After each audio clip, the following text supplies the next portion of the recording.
Metra commuters, your attention please. The next Metra train approaching your station will be a Metra Express train and will not stop. Metra commuters, your attention please. The next Metra train approaching your station.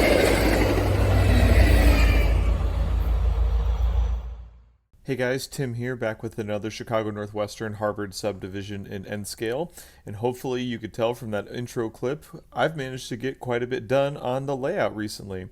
It has been a little while since we've last done an update, because as you can see from this corn flying by, I was out of town again, and that also meant that I had a stack of packages waiting for me, so I could get caught back up on getting more work on the layout done. One thing that was in my mail call was I had sent off my scale trains Tier 4 GEVO to get custom painted into a CNW scheme, and I got it back, and I'm super happy with how it turned out. And I was really appreciative because a lot of custom painting folks won't touch scale trains because of the level of detail. So I'm glad I was able to find somebody who was. And as you can see, it's nice to have it on the layout and have a locomotive with sound running. It's a nice, cool addition. So one thing that did distract me after I got back in town for another work trip was just wanting to run trains. You can see I wanted to run a consist of Dash 9s leading an intermodal up the layout. But let's go ahead and dive into what I had been working on. So one of the main things I wanted to work on was getting the backdrop up, starting to get the fascia installed, adding some of those pieces, not just doing initial bench work and track laying. So I worked on slowly getting the fascia pieces painted a flat black. And I also I had to go ahead and get the brackets mounted for the second level. I don't plan on doing the second level for a while, but it's because I need to put them behind where the backdrop's going to go, and so you can see I also have the 1x2 spacers there. Another challenge I realized I had to deal with is there were some spots where I would have to mount the backdrop that aren't lined up with where the studs are, so I had to get some of the drywall mounts that you can see here, and I used them on the edge so that way I could get the first piece of hardboard up, and you can see where I got the first section of backdrop going. And again, you can see how the backdrop then goes in front of the shelving brackets that I'm going to use for the second floor, which is a method I stole from Ron's Trains and Things.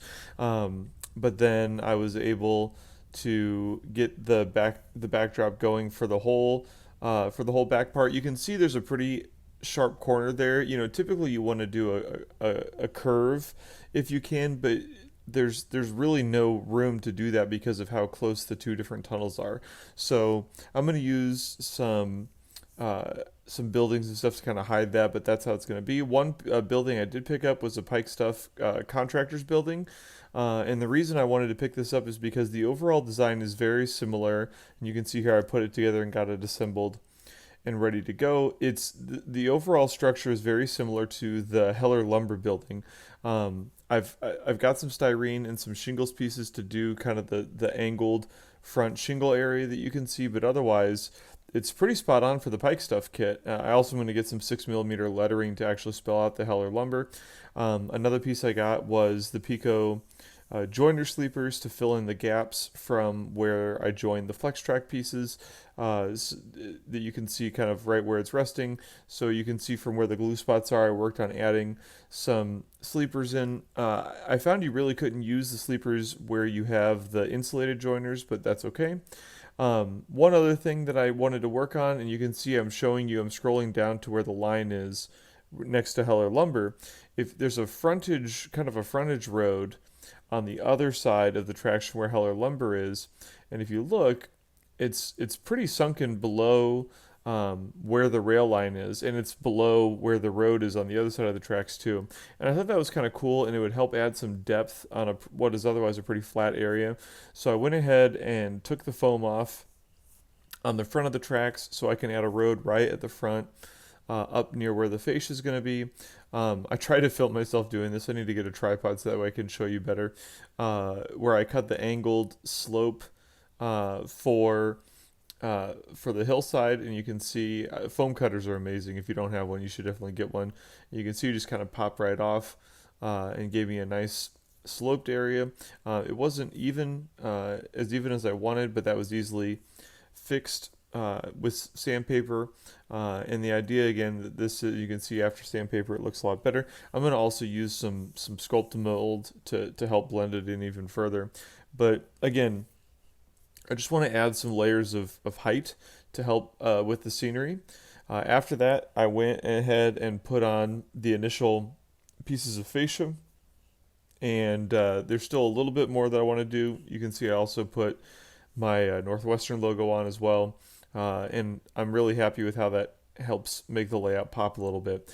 The next piece of bench work that I wanted to work on is this first part of where you see it says phase 4 with that 45-degree angle coming down to follow where the bend in the wall is. So this is how I decided to build it. I didn't want to actually do an angled piece at the front. I felt I didn't need to because the fascia would cover that up. I just need to have the 1x4s to give the plywood support.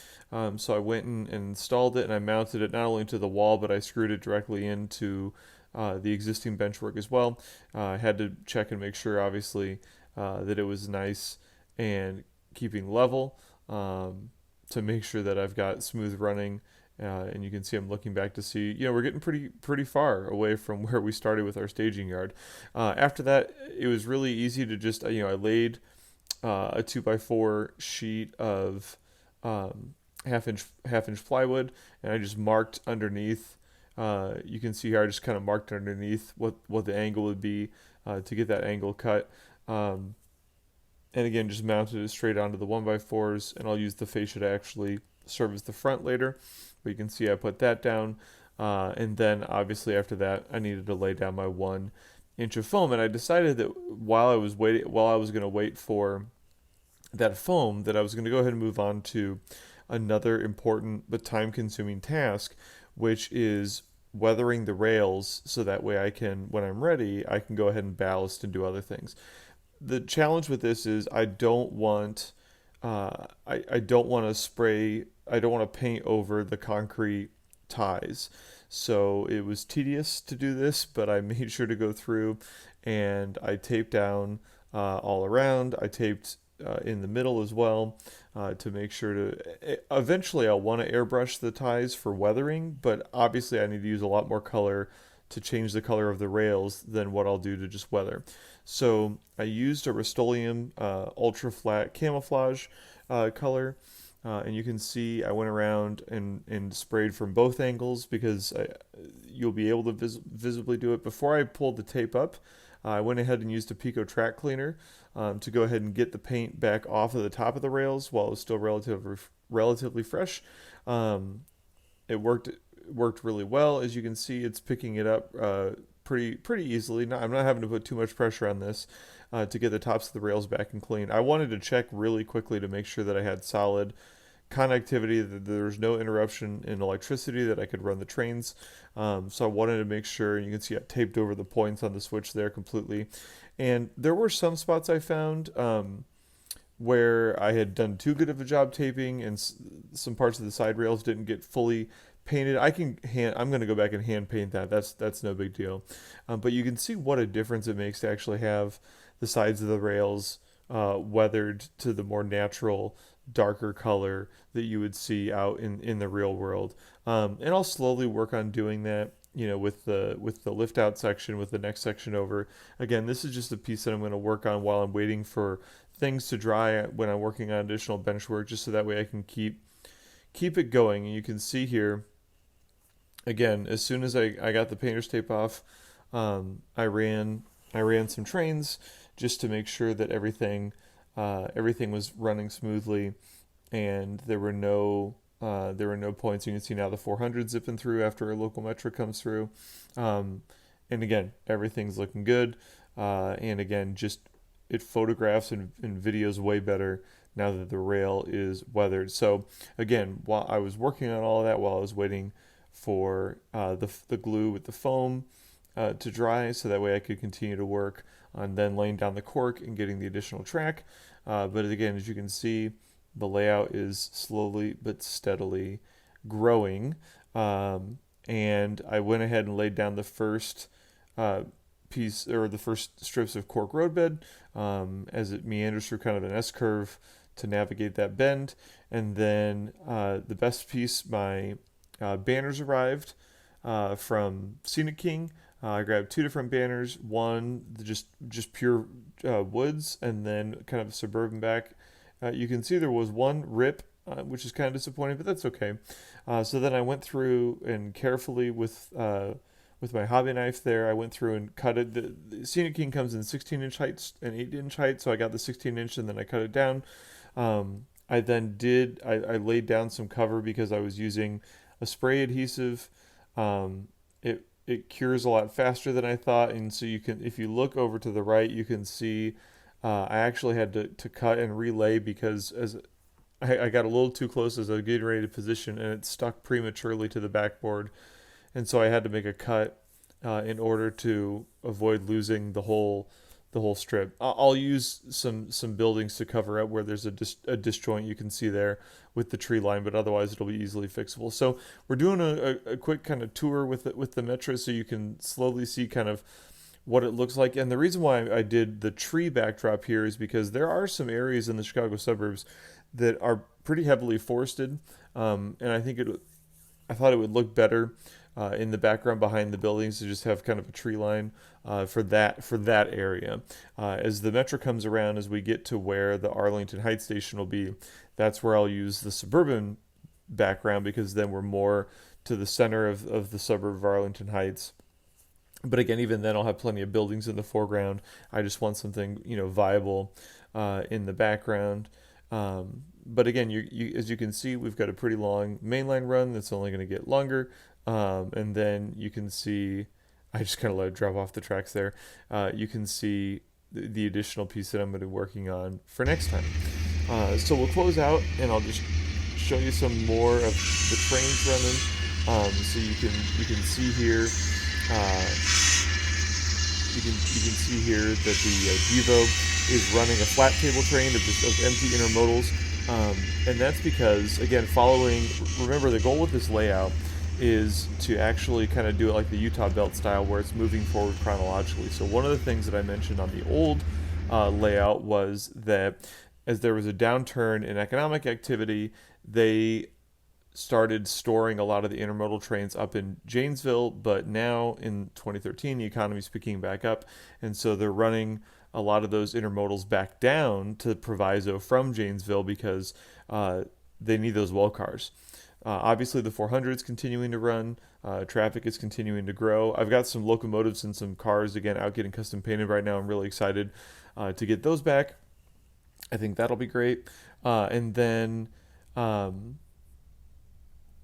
think that's the only custom painted piece that I have right now. So the next to do, and you can see there's some foreign power. Here's the Milwaukee, Racine, and Troy grain train moving up as you see the 400 zipping back south.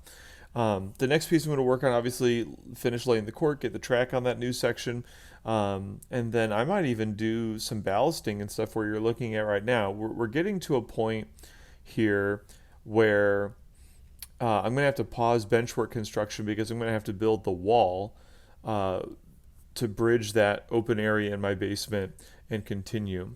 So, but again, that being said, I don't want to get too far ahead. I think I've been able to get a whole lot done, and it's looking a whole lot more like a layout now with just all of with the backdrop up for part of it, with the foam work that I was able to do, painting the rails. Again, I'll slowly kind of work on doing those things over time, just because it's nice to have that change up. So we'll finish this video with where we opened with that shot of the Metro train passing by. Thank you so much to everybody who's been watching, and make sure to like the video and subscribe to the channel if you haven't, and we'll get another update out soon. Thanks, everyone.